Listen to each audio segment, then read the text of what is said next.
Bonsoir à vous qui êtes venus en cette église Saint-Germain-l'Auxerrois.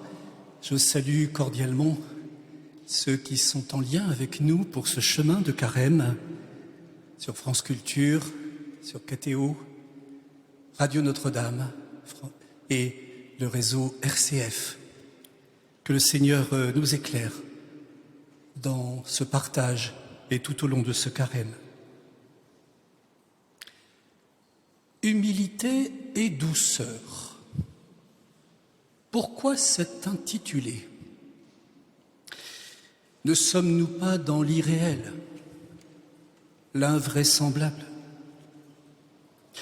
Et quand bien même Dieu susciterait-il humilité et douceur, les verrons-nous un jour, sinon chez des êtres d'exception? Effectivement, on peut de prime abord percevoir une provocation dans la proposition de cette piste de conversion ce soir. Tout semble en effet converger à l'encontre de l'humilité et de la douceur. Et je voudrais dans un premier temps citer quelques repères, quelques marques qui viennent confirmer la difficulté. J'en ai repéré 7. D'abord, reconnaissons que humilité et douceur n'ont pas bonne presse dans notre monde. Toutes deux sont connotées de faiblesse, de mièvrerie.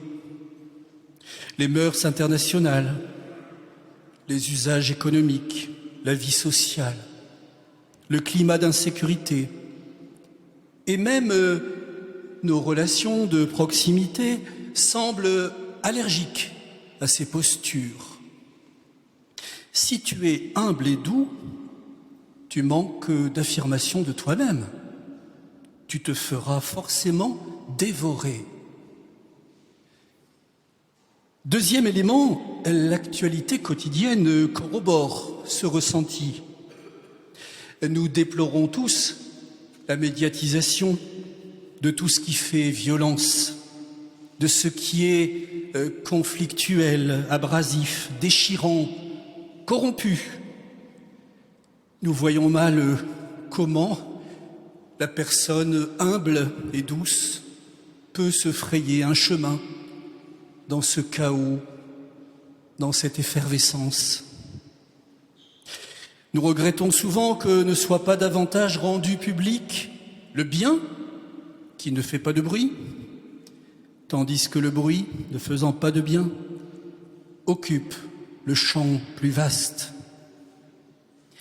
Si telles sont les proportions d'image entre violence et douceur, nous finissons par douter de la fréquence d'actes positifs et créateurs de paix. Cette pente psychologique est très vite descendue. Troisième élément, les sciences humaines viennent aussi étayer la présentation de la personne comme n'étant pas spontanément irénique. Sans entrer ici dans le détail des diagnostics, quelque chose en l'homme s'avère pulsionnel, générateur d'une symbolique victimaire ou autrice de violence. Le quatrième élément concerne les religions. C'est peu dire que les religions s'avèrent mal placées pour promouvoir, semble-t-il, l'humilité et la douceur. Leur comportement dans l'histoire ancienne ou dans l'actualité plus récente contredit, contrefait ces réalités. Aucune des grandes religions ou philosophies religieuses n'est indemne de ce procès à charge. Les récits bibliques, pour ne prendre que nos sources, sont souvent décryptés à l'aune de la violence qui est en l'homme. On va même y étudier la colère divine fût-ce pour dire que cette colère ne dure qu'un moment. Aucun récit des religions ne semble exempt d'un passage au crible de la violence en ses contenus. Cinquièmement, ajoutons que l'humilité et la douceur peuvent devenir des habits de lumière, revêtus, hélas, par les desseins les plus pervers.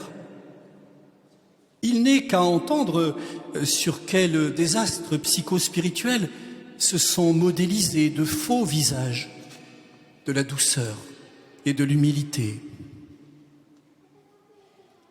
Sixièmement, plaçons-nous, ne fût-ce que quelques instants, en dialogue avec toutes les professions qui sont aujourd'hui exposées aux tensions, à la gestion des tensions collectives, les professions du soin, de la sécurité, de l'éducation. Les écouter sur le plan psychologique et spirituel est éloquent. Septièmement donc, étant donné la marginalisation de la douceur et de l'humilité dans l'espace social, on en vient à se demander si elles sont des catégories sophistiquées, des techniques mentales réservées à quelques héros exemplaires. Pour dire cela autrement, les recherchés relèveraient presque du luxe ou de l'ésotérisme. Le propos que je tiens depuis quelques minutes nous amène-t-il alors à constater que le monde ne peut être doux et humble? Un manichéisme pourrait très vite nous faire tirer cette conclusion. Ce serait ignorer toute la littérature qui se fit chercheuse avant le christianisme de l'humilité et de la douceur. Ce serait être injustement sourd aux accents culturels qui traversent les siècles et qui scrutent le mystère de l'homme. Ce serait mépriser les civilisations dans leur essence, dans leur sagesse. Ce serait aussi manquer d'encouragement envers celles et ceux qui déploient aujourd'hui la relation non violente et la médiation. Merci à toutes ces personnes. Merci aux artisans de paix. La potentialité qui est en l'homme doit sans cesse être considérée quand il construit des passerelles entre les personnes, entre les nations. Il est cependant exact que le paradigme de l'humanité est rarement celui de l'humilité et de la douceur. Tout est conçu sur la réussite, la compétitivité. Sans me substituer ce soir aux philosophes ou aux sociologues, il y a bien une polémologie en acte, une violence présente qui semble tellement inhérente à l'histoire, constitutive de l'homme. Nous pensions nous être immunisés de toute guerre en Europe, du fait de l'exemplarité de nos aînés dans leur résistance à la haine durant le XXe siècle. Nous pensions, dans la Covid, trouver un virus à combattre tout simplement par des armes sanitaires. Or, nous sommes sidérés de ce que l'humain peut être enclin à devenir ou redevenir belliqueux, meurtrier. Nous connaissons une guerre à nos portes, chaque jour, en passe de se mondialiser. Nous découvrons un profil psychiatrique de l'homme terriblement abîmé par la Covid. Ce n'est pas en nous réfugiant dans le déni que nous affrontons le réel. Le psychiatre Gérard Haddad dit « Les puissants qui dirigent le monde avec cynisme abordent par-dessus tout le constat de leur impuissance. Ils possèdent, hélas, le moyen de la masquer. Voilà une analyse de la violence très suggestive qui nous montre comment la mondialisation peut vouloir sembler aseptiser la méfiance et la haine sans la résoudre. Dieu qui connaît l'homme mieux que lui-même n'est guère surpris quand le dialogue s'entreprend avec lui. Salomon, par exemple, lui demande dans l'Écriture un cœur écoutant, un cœur capable de discerner. Salomon se sent impuissant devant un peuple si difficile. Dieu se réjouit de la demande de Salomon. Mais il lui dit, tu aurais pu me demander pour toi de longues années, la richesse ou la mort de tes ennemis. Tu as simplement demandé de savoir bien juger pour gouverner avec justice. Premier livre des Rois, chapitre 3. Dieu lui-même se surprendrait-il à offrir à Salomon ce qu'il n'a pas demandé? La réponse venant de notre Seigneur n'est jamais réductrice. Dieu est plus grand que notre cœur. Puisque tu as demandé ce cœur qui écoute, que tu n'as pas demandé pour toi une longue vie, que tu n'as pas demandé pour toi la richesse, que tu n'as pas demandé la mort de tes ennemis, voici, j'agis selon tes paroles, je te donne un cœur sage et perspicace, de telle sorte qu'il n'y a eu personne comme toi avant toi et qu'après toi, il n'y aura personne comme toi. Même ce que tu n'as pas demandé, je te le donne. Et la richesse et la gloire de telle sorte que durant toute ta vie, il n'y aura personne comme toi parmi les rois. Offrir ce cœur écoutant à Salomon n'est surtout pas le doter d'une assurance tout risque. L'aventure spirituelle ne fait que commencer. La liberté de Salomon s'exercera en ligne courbe. Dieu sait ce qu'il y a en l'homme. Il offre avec largesse ce qui peut déployer en nous la capacité aimante et discernante. Dieu ne prodigue surtout pas à l'homme sa demande instinctuelle de vouloir la mort. Dieu nous invite à choisir la vie. Il n'est donc pas surprenant que la douceur apparaisse souvent dans l'histoire de l'humanité comme perce-neige. Expression de l'homme quand toute sauvagerie semble l'envahir.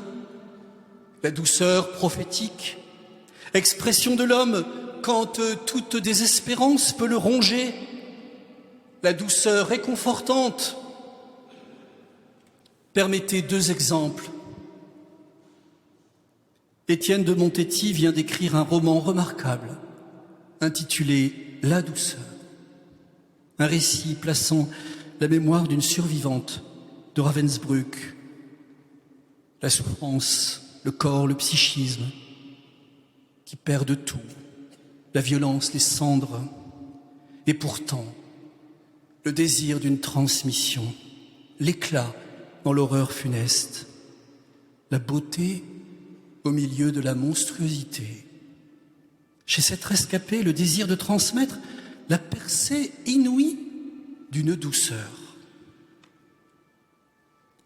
Écoutons maintenant Maurice Bellay. Maurice Bellay, l'épreuve dont il parle est la sienne, sur un lit d'hôpital. Rude épreuve, kafkaïenne, dit-il, c'est peu dire. Écoutons quelques bribes. Je plie sous le vent noir, passage à vide, lac d'amertume, tristesse qui remonte des fonds oubliés. Pas de honte de ce que je subis, ceux qui ont du courage ont bien de la chance. Il y a des hauts et des bas, je ne maîtrise pas ce mouvement de houle. Taisez-vous, vous qui croyez que la volonté peut tout, je suis humilié au plus concret de moi. Alors comment Maurice Bellay peut-il parler de la divine douceur. Il la rencontre, dit-il, il la rencontre dans des témoignages précis de compassion à son égard. Il la découvre, à la fois très incarnée et toujours plus grande que ceux dont les gens sont le relais. Elle est présence, dit-il, hospitalité, parole échangée. Elle est l'amour au-delà de l'amour, car elle ne cherche aucune possession. Pourquoi divine ? Interroge Maurice Bellay. Divine ? Parce qu'elle ne serait pas humaine ? C'est tout l'inverse. Elle est divine d'être humaine, entièrement humaine, en vérité. Nous avons commencé cette intervention dans la perplexité qu'une douceur puisse émaner de nos vies. Les derniers éléments de l'actualité corroborent cette impuissance, quand ce n'est pas la tension d'une société, quand ce n'est pas la drogue, c'est l'orgueil de la guerre qui rend méconnaissable le visage humain, ce visage qui devrait être icône de douceur. Il faut sans doute faire expérience du manque pour ressentir d'où viennent l'humilité et la douceur. Maurice Bellay peut dire « Dieu, c'est le plus humain de l'homme », au sens d'être le don par excellence, principe vivant de la divine douceur. Maurice Bellay précise une dimension qui est attestation que Dieu fait du neuf. Dieu fait du neuf par nous, au-delà de nous, en nous, à l'insu de nous. L'Évangile et la divine douceur elle-même, dit-il, non au sens mièvre et doucereux, mais le sang vif de la vie communiquée, le grand souffle nouveau qui est l'amour. Chers amis, voulons-nous être donneurs de ce sang, donneurs de ce sang vif? Vous qui écoutez ces conférences, peut-être depuis un lit de souffrance, une solitude, au cœur d'une rencontre familiale, un transport en voiture, une réunion communautaire, peut-être dans les étreintes de la fraternité ou les angoisses du lendemain, aussi lors d'une écoute en podcast, vous avez chacune, chacun, une perception de ce qui est rude et qui ne facilite pas l'accueil de la béatitude, de la douceur. Une expérience aussi sans doute dans vos vies de l'humiliation si multiforme, l'humiliation mystère de la croix, passage si controversé vers l'humilité. Un évangile de prédilection de François de Sales est en Saint Matthieu 11, 29. Prenez sur vous mon joug, devenez mes disciples, car je suis doux et humble de cœur. Toutes les traductions sont comme une constellation. Mettez-vous à mon école, apprenez de moi, devenez mes disciples. Nous sommes présentés par Matthieu comme de perpétuels apprentis de la douceur et de l'humilité. Elles ne sont donc pas innées, elles ne s'acquièrent pas une fois pour toutes. Elles sont la vocation même du disciple. Le disciple est invité à prendre sur lui le joug du Christ, à apprendre de Jésus, non des notions, mais apprendre de Jésus même, qui il est. Écrivant à une de ses accompagnées spirituelles, François de Sales se fait le catéchiste de cette humilité, de cette douceur. Il lui dit « Souvenez-vous, de la leçon principale, laquelle Jésus nous a laissée en 3 mots. En 3 mots, afin que nous ne l'oublions jamais et que 100 fois par jour, nous la puissions répéter. Apprenez de moi que je suis doux et humble de cœur. François de Sales va en tirer une synthèse. C'est tout, dit-il, c'est tout en somme d'avoir le cœur doux à l'endroit du prochain et humble à l'endroit de son Dieu. Celui qui sera proclamé docteur de l'Église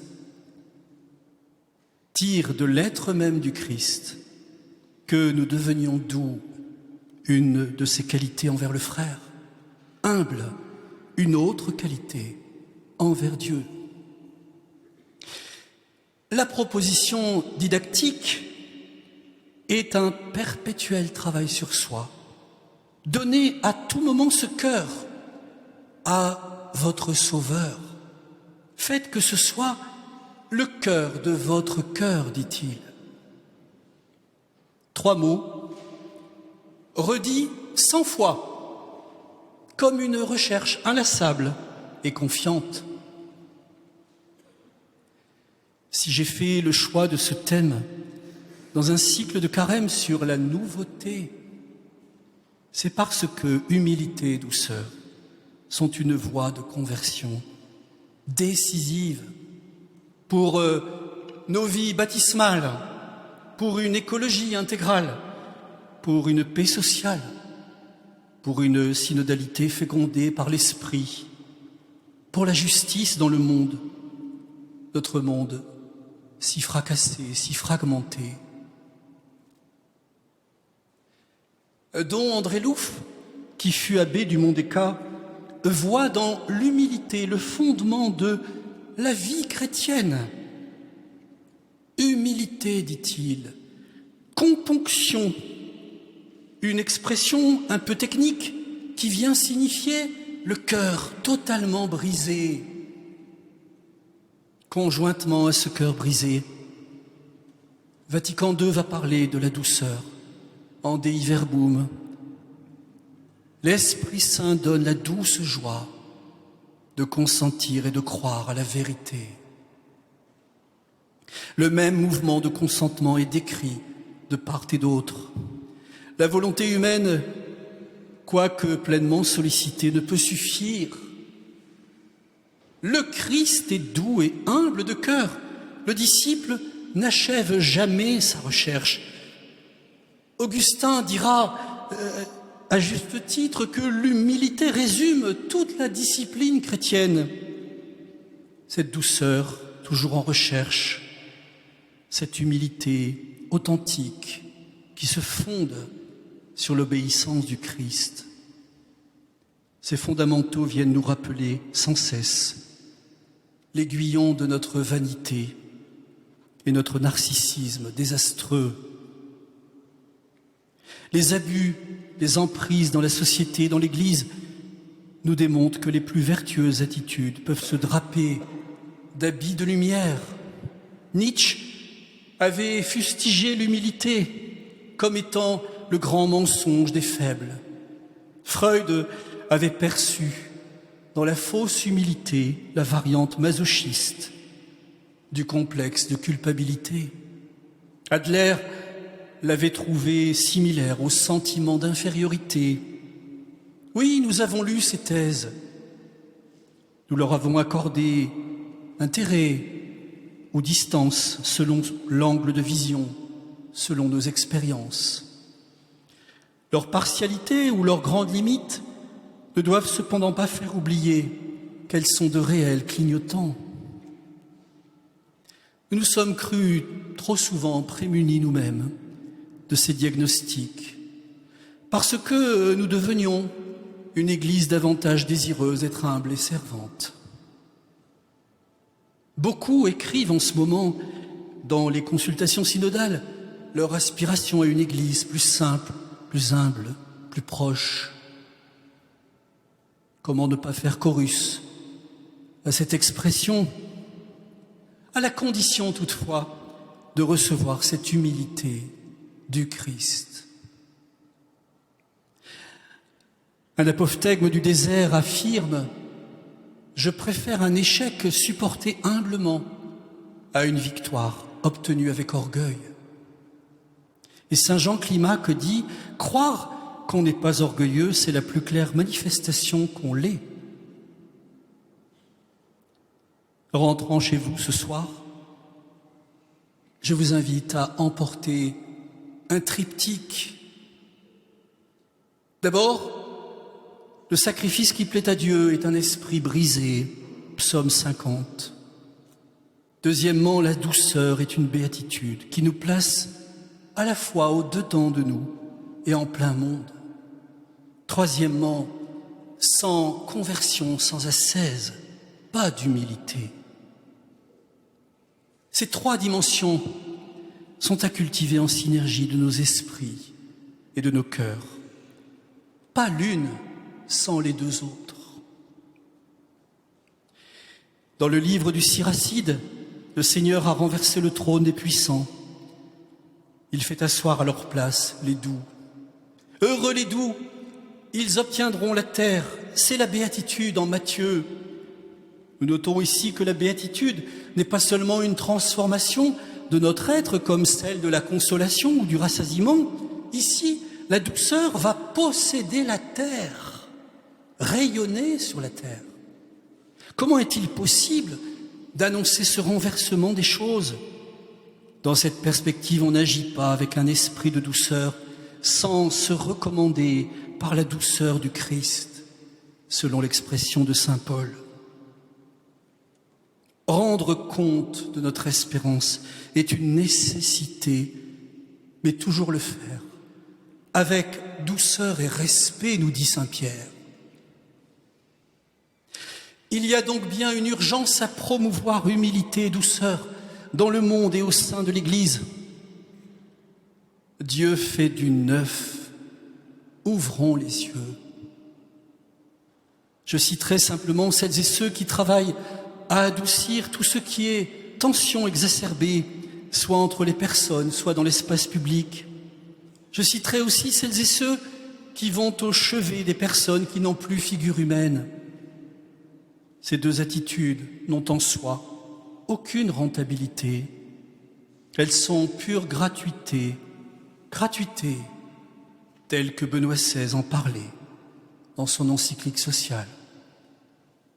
La douceur et l'humilité sont des gratuités, des actrices discrètes qui posent un baume sur les plaies, sur les rancœurs.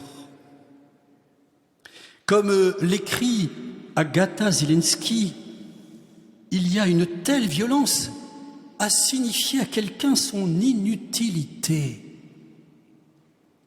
La violence, qu'elle soit gangrénée ou passée à l'acte, appelle de notre part un sursaut éthique, un surcroît d'humanité, un supplément d'âme. Saint Paul le dit, notre conduite est bien une conduite d'homme, mais nous ne combattons pas de manière purement humaine. Depuis que nous échangeons, il devient lumineux que la douceur et l'humilité sont comme deux sœurs s'appelant l'une l'autre, se fécondant l'une l'autre. Regardez le concret de vos vies. Une humilité qui n'est pas vécue dans le consentement intérieur n'est pas encore humilité. Une douceur qui serait empreinte de vanité et de superbe ne ressemblerait pas à la douceur d'Évangile. Contrairement à toutes les images d'Épinal, la douceur, l'humilité sont des vertus qui sollicitent une énergie inouïe et qui rendent forts ceux qui sont humbles et doux. Oui, chers amis, il faut de la trempe intérieure. Il faut de la persévérance et de l'abandon pour grandir en humilité et douceur. Celui qui accepte cet apprentissage est dans un véritable entraînement. Il y a beaucoup d'abnégation. Il y a aussi les rendez-vous de la vie qui ne doivent pas être des projections imaginaires. Douceur et humilité sont des défis, chaque quart d'heure. François de Sales ne se fait pas le chantre de la douceur et de l'humilité parce qu'elle serait innée en lui. Ses biographes décrivent tout le travail humain sur lui-même, toute la réception spirituelle par lui, afin de devenir progressivement humble et doux. Sa notoriété savoyarde, qui était immense, l'excellence de ses facultés aurait pu générer en lui une très haute idée de lui-même. La pression des provocations et des sollicitations aurait pu le rendre agressif et vindicatif. Il sait qu'on peut détruire en quelques secondes de violence la douceur que l'on met 20 ans à chercher en son cœur. Il connaît aussi les échelles d'humilité héritées de la tradition spirituelle de Saint Benoît ou de Saint Bernard. Quel que soit notre âge, ce travail sur nous-mêmes dans l'invocation de l'Esprit ne fait que commencer. Je dirais même que son urgence s'accroît, car toute une vie systémique nous fait contourner le défi de l'humilité et de la douceur. Notre société a cette étonnante capacité à rendre artificielle la juste connaissance de soi. Sœur Isabelle Le Bourgeois, auxiliatrice et psychanalyste, note ce si long chemin qui permet d'avoir accès à la vérité sur soi-même. Frères et sœurs, notre recherche inlassable de l'humilité et de la douceur nous situe sur une ligne de crête. L'Épître aux Galates est éclairante. Nous pouvons très vite être enclins à nous mordre les uns les autres, nous détruire les uns les autres, dit saint Paul. Il y a en nous un affrontement entre les tendances de la chair et les tendances de l'esprit. L'humilité et la douceur ne sont pas des surgissements éthérés. Le fruit de l'esprit, dit Paul, est amour, joie, paix, patience, bonté, bienveillance, fidélité, douceur, maîtrise de soi. Vous avez bien entendu la concomitance de la douceur et de la maîtrise de soi. C'est ainsi qu'est le fruit. Le fruit est cette constellation. Il est convergence d'attitudes intérieures et d'actions prophétiques dans le monde. La douceur et l'humilité ne sont donc pas des postures optionnelles. Tout est lié. L'humilité et la douceur sont à la fois données et elles sont à travailler sans cesse. Dieu fait toutes choses nouvelles.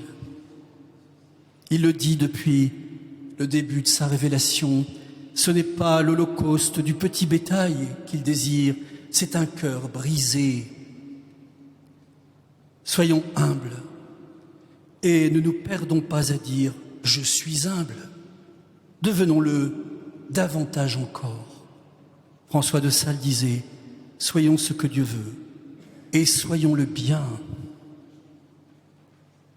Petit conseil pratique dans les jours à venir, relisez votre vie avec vos proches, en vous-même, un événement où peut-être la douceur est venue vaincre les tensions, un événement où tout aurait pu rester dans la rancœur ou la violence, un événement où quelque chose de l'humilité, de la douceur a grandi, a marqué une avancée.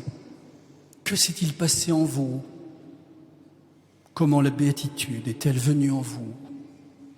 Et pourquoi ne pas en rendre grâce? Le nourrisson s'amusera sur le nid du cobra, sur le trou de la vipère.